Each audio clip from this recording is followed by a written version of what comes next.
Right. Kind of sounds a little labored. So we're here with their competitive players, Eric Hill and Andrew Dovale. Awesome. Dovale. Yes. Former world champ, two-time national champion. Gotta throw that out there. And Eric and Andrew constructed their Crimson deck. Eric used this to pilot it into his top 16 finish in the LCQs, and Andrew played this with his top 8 finish in the World Championship today. So just want to go ahead and let you guys take it over. Right. So I mean, like I said. I mean, you played the deck more than I did. Damn. Anyways, but yes. we'll talk about our list here and our take on. So Andrew pretty much came up with their ramp strategy. Right. You know, the deck is pretty similar from the list that we constructed, obviously with the changes from the ban list. Yeah. We felt like going into this LCQ / Worlds Meta that if we were going to be playing against Crimson, the deck is really built to beat the mirror match. So like we spoke about, going into Hirudegan was really the MVP for pretty much all the blue matchups. Really caught them off guard. Andrew introduced this, and when I realized how good the ramp was, but we weren't really doing anything efficiently, I decided to include the turning the tide and go in that direction because people are not expecting that from us at all. Yeah. It's not something you expect from Crimson, so you could catch them off guard. Nice and easy, especially in a best of 1 situation. And even if you're playing a best of 3 match, you're gonna get them game 1 for sure with this strategy because nobody main boards Jaren. So we basically said we're gonna ramp, we're gonna turn the tide, we're not gonna play these long drawn out like mirrors. We're just gonna get to what we need to get to end the game and just end it. Right. So any given turn, like depending on if we go first, we would get here by like turn 4, the latest turn 5. And there are times where we could get even smoother where we use him and we can crack himself in 1 turn, and then we can summon another one and then play the big boy him. Okay. And yeah, he's back. So I still think he's the best SCR for the deck. Yeah, Me and Andrew tested the Beast Gohan a lot, and it felt good, but it seemed for this version, for sure, it's not. Right. It's definitely Kaioken. Right. Basically, plays that you can make, like you want to do this on turn 3. So you set up your early Pans and Borgos and Piccolo, which basically brings out Pans. Right. So you have your board to bring this out for free. You swing, you bring this out. Awaken. You pop one of your guys. You ramp, or you can, and then if it lives another turn, you can keep doing that. So the activate main keeps happening. So it's it's a consistent ramp. Right. Curse it, destroy it. Or they kill it, and that's fine. You can bring out another one. Or you can play multiple in 1 turn, like you were saying, because you can go bring him out. If you want, you can swing with him if he's not at risk, and then pop himself to ramp, and then bring out another one that same turn, and then pop something else to ramp. So you can ramp 2, so you could realistically get to the 7 energy, and if you hit blues, you could just go, okay, now that I ramped, Kaioken Secret Rare, untap my energy, have 7, go into the Secret Rare, and then game's literally over. But, it's just, you can make insane. I think the biggest strategy that Andrew came up with was, real quick before because we'll go over everything, but the Z leader. So this was the MVP. A lot of the decks wasn't playing it, but in this strategy, once you go into him at 7, it's pretty much game, especially with turning the tide. Like, you save your ulti when you get to 7 energy and you turn in the tide, and you swing with lead, untap it energy, you ulti, so now there's 2 energy open, and you drew 2 cards. Now you can Z Awaken, you're 20k double strike crit. And there's no cards in their hands. You're more, because if you did the ulti, you're you're 25, 30, right? Yeah. Depending on if you have Vidal as well. Depending on how much you still have on. So they got to take that, obviously. And so this already represents a double strike crit here and then a single crit here. Right. And then if Bull Unison's in play, that represents a double strike. And you can build your board too. The turn that you KO you can go into Cell real quick. You can go into Cell, Beerus, Piccolo, anything that you have in pretty your much, and then him into TTT, and it's done. So real quick, super combos are pretty much the same. I just think this is the best split because this deck gains a lot of actual plus from being in battle and out resourcing. So while people are playing 4 of these, This too just means that I don't lose. I can enter any situation and get out of it. In a lot of situations that we've been in, Zeno has been able to allow us to be on top of it. I think also what's more efficient about this card too is that even if you was thinking about playing 4 Vegetas, now that you know that you have a Curse of Destroyer, it's very, very important to make sure that you do have the Zeno, just in case your energy gets weird, right? Let's say you don't even hit like a red or black or, you know, the multicolor. Let's say you just hit something that you need, like the Turn of the Tide or what have you, whereas you normally wouldn't charge that. If you have 4 of these, this just is that saving grace because the variance that comes from that. So I definitely like that. 2 Turning the Tides, that's what we ever really needed. It was so consistent, it didn't matter. Like, it was nuts. Like, every time we had Turning the Tide, we had him. This guy, we always saw him very early on, which was really good. The Apes is still standard. It's a blue deck you have to play, and because we ramp, there are times where you may not need to turn in the tide, but Apes is just important. 1 double strike. We was going back and forth between whether we need it or not. Right. But yeah, it's definitely worth it. It definitely screwed me one time. It screwed me over. Yeah, I needed the double strike against. I needed the double strike against Jordan Marco in top 8. Nah, but it's important. It's good to have. Right. Android sure 17. This changed a lot from the Nats list. This card is just really great in this deck. You can establish an early burst. I personally like to combo these guys off on turn 1, 2, and then turns 2 and 3, and then establish the Barris if you don't see him. So if you don't see him on turn 3, you just establish a Barris real quick, and now you get to still awaken, and now you have him live, which is really good for those other aggressive strategies. 4 standard, 3 of the SGR standard. 4 Piccolo now. We did 3 at Nats, but this guy is just too good. Yeah. You look at the deck, he's definitely 4. Right. 3 of these. He's so good with Harudegarn too. Yeah. Right. Two blue bodies. This didn't change. We didn't feel like it needed to change. No. I think most of the other ratios are the same. And then we have here the Borgos. The Borgos, we went up to 4 because we expected a lot of Crimson, obviously. In some situation, a lot of blue. And it's just really good for setting up a Harudegarn as well. So you're just able to have all of these cards on your board. And yeah, that's pretty good. You had 3 Ultra Instinct, 3 Sensu Bean, and 3 D Magic as the blue cards. We took out Beerus from the main. Interesting. Beerus, yes. Also Dirty Burst. Yeah, and no Dirty Burst. We didn't expect much aggro. You could probably side Dirty Burst in this meta. You could main it too. It's not a bad card. Changed a little bit, just 2 cards. Yeah. There's a few differences that you can make. And then 2 Black Smoke. We went with the Awakened Instinct. This is a good change, I think. Not for all versions of the deck, but for ours, just simply because we were looking to kind of find pieces of a combo. Like we wanted to thin our deck to find the Secret more often, or Harudegarn, or Turning the Tide, whatever we needed to end the game, and this just let us dig deeper. And then last but not least, 3 Boo was added to the deck. This is just probably the best unison to play right now, especially with our strategy. It's just one of the best blue unisons in the game, so we didn't see any need for Tapion. Yeah, it's just really good at protecting yourself. Like once after you do a Turning the Tide, it either kills them with the double strike or it makes it so you don't die. And going into the Z deck, and I'll explain that. Basically, when you do your Turning the Tide play, if you do it with your leader effect on the backside, so you'll go Turning the Tide, swing with leader, untap 1, draw 1. Activate his effects, put a 3 under, draw 1 and tap 1. So now you have 2 energy up. You go into the Z leader, double strike crit. And now if you have a Z energy, you get a negate. Let's say that you don't kill them. Right. The 3 crits and maybe a double strike here. Usually that's just game, but sometimes they have their own Boo unison, so you have to clear that first with the double strike and the double strike, and then just crit them the 1, and just you have to survive 1 turn. So you have the negate here off of the 1 energy that you still have up.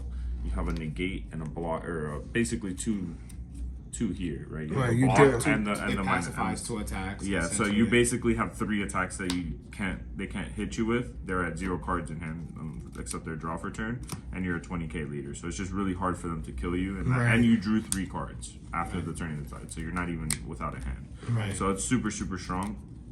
That was basically our game plan. It's like super safe even if you don't kill them. And then from there you just have this beast attacking again. Yeah. Double straight crit is just gonna. But literally, the Z energy negate is just not fair, especially. Yeah. I mean, but the game drives should be people done. Like, if you don't win, then it's over. Even but, if you don't turning the tide, even in testing, like just going into this guy and just every just turn start him to and Boo, out-resource them, it just starts to like really. your opponent has to block the attack though, because he becomes powerful. He's huge. Yeah. Huge. He's like a 35k base, double strike crit. He just does a lot. Because like this leader like burns out in the late game, so switching into this one is huge, right? So you get to get all that advantage, all that defense where they can't really touch you, do anything to you, activate his effect, and then once you're done with all the material under him, you go into this guy. It's just super free. He's a 20, which is amazing in the mirror. 7k at minimum every turn. Yeah, so you don't have to like hold your leader effect. You just like whenever you're ready to go into this, you can just dump it out. Right. The 2 Beerus, pretty standard. 2 Cell. One of this guy and one of this guy. We just tech this in just in case we ran into SS4 because it is very good against that matchup. It's the only deck that we really would need it against because we're turning the tide pretty much everybody else. Right. So, and then these are just standard. Obviously, your removal pieces, and this one to help you awaken now that after the errata. Moving forward, we did realize that we could have probably took him out and added a second one of this. At least. And because the Hiru strategy with Hirugan, we can just pop this ramp and then summon another one, pop it ramp. That would have definitely Likely awaken, Exactly, that would have been a nice way to just awaken out of the side. And we could have even sided more of these because you could side the Z battles and then just like take out one of each of these and have 4 copies of this guy just so you can just like... And as Andrew stated, he just destroys the mirror. Like he's just really powerful. Like they really lose so much advantage having to defend him. When you have 3 Z energy and 7 energy, he's at 30k. Yeah. Okay, and then real quick we'll jump into the sideboard. The sideboard is where we struggled at.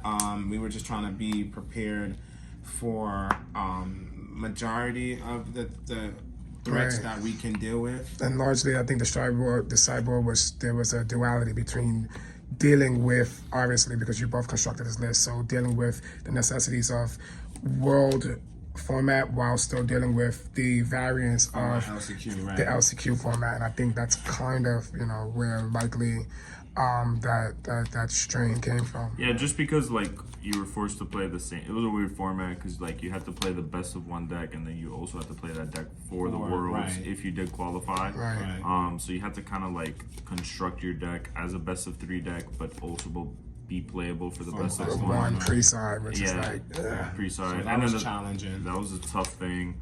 And then I was thinking about all the matchups I might potentially face and like how I was going to counter them. Right. And I think had we spent more time on the side, I think the main was perfect. Main was perfect. I think had we spent more time on this sideboard and figured out the flaws that were kind of like shown to us by the other players, then we could have constructed this deck to be unstoppable. Right.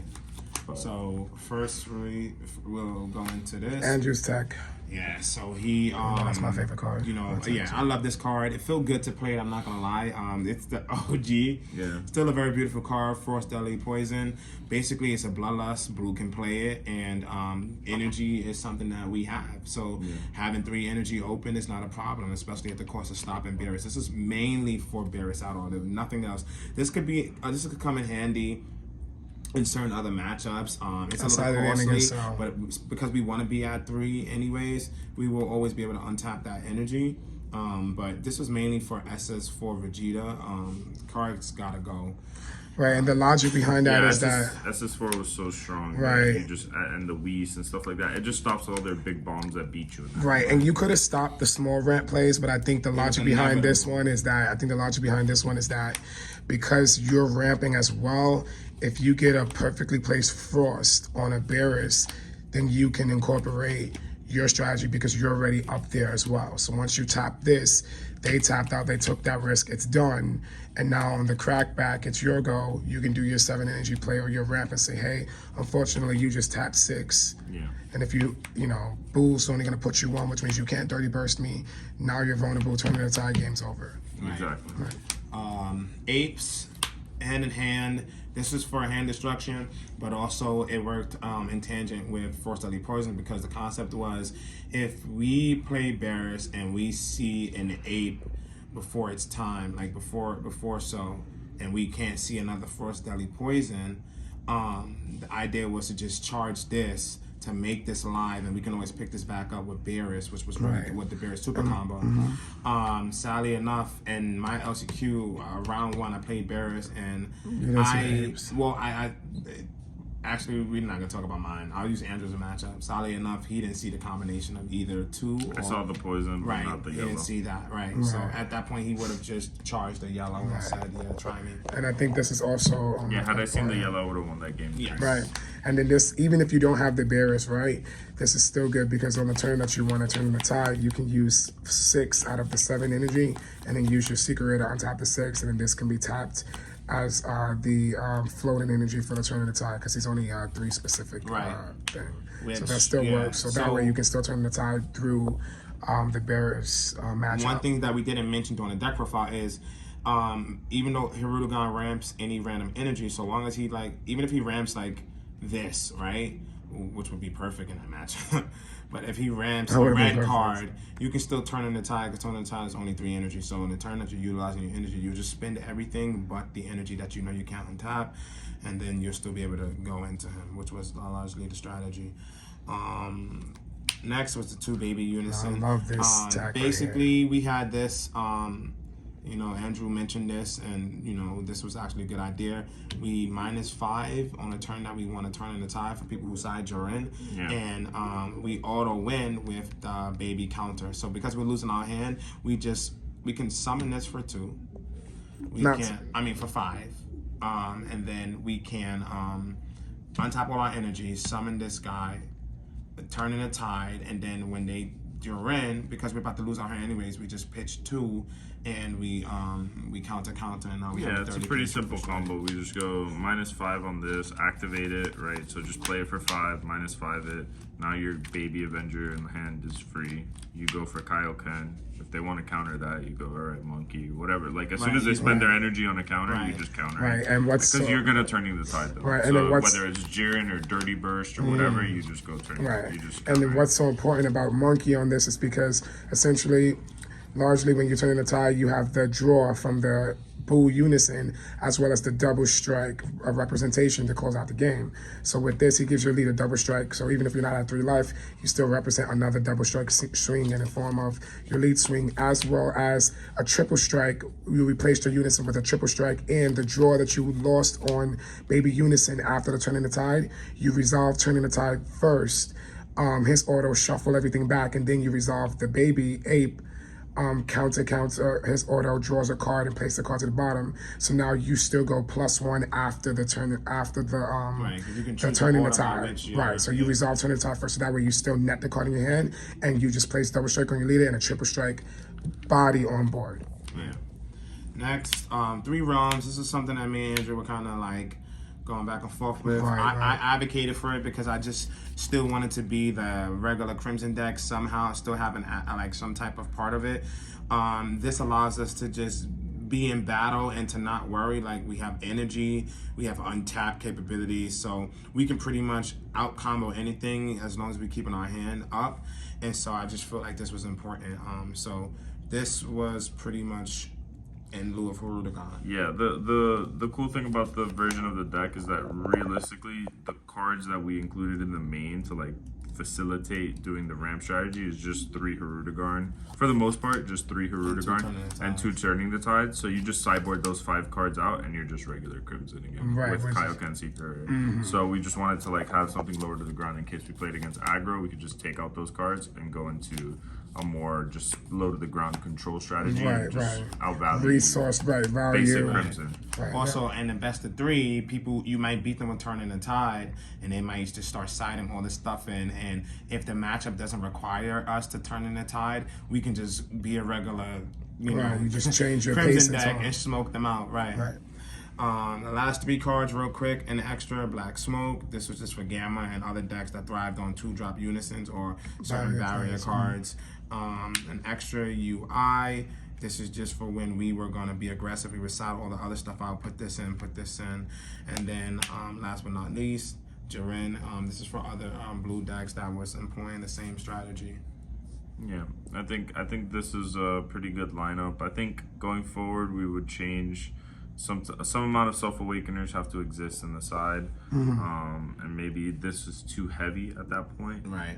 Granted, this is a little taking this out is a little disrespectful to hand destruction. Yeah, maybe we keep 2 of these. Yeah, maybe 2 of those, and then we figure something maybe else out. Maybe take out one round, and you dedicate this to like 2 like maybe counter 3 plays. pans.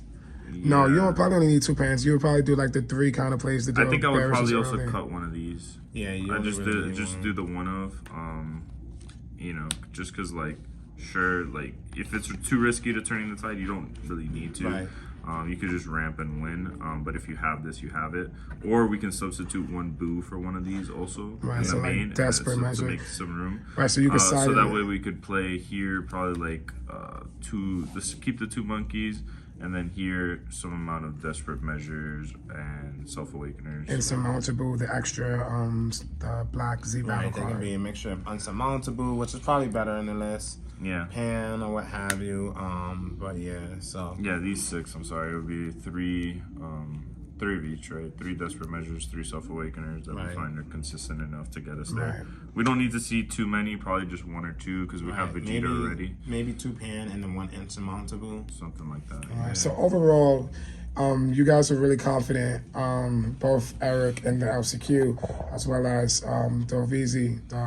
Dovale in the in the world's competition. So you guys are very, very confident in the main board, right? I mean, it really felt like, you know, It felt like we were playing a different game. Like, the strategy was pretty nuts. It felt amazing.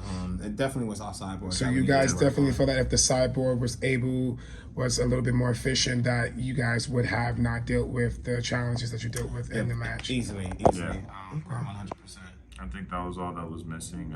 Obviously, these events are required luck and stuff like that. Like, but our preparation and the side portion of it was a little bit lacking this time around. Right. At least for the matchups that we faced, we didn't cover all our bases. We didn't really think that the errata to have to be at 4 life was so significant to Crimson to like completely shift our mentality about it. Right. And we disrespected that fact. At least for the top 8 of Worlds, I think.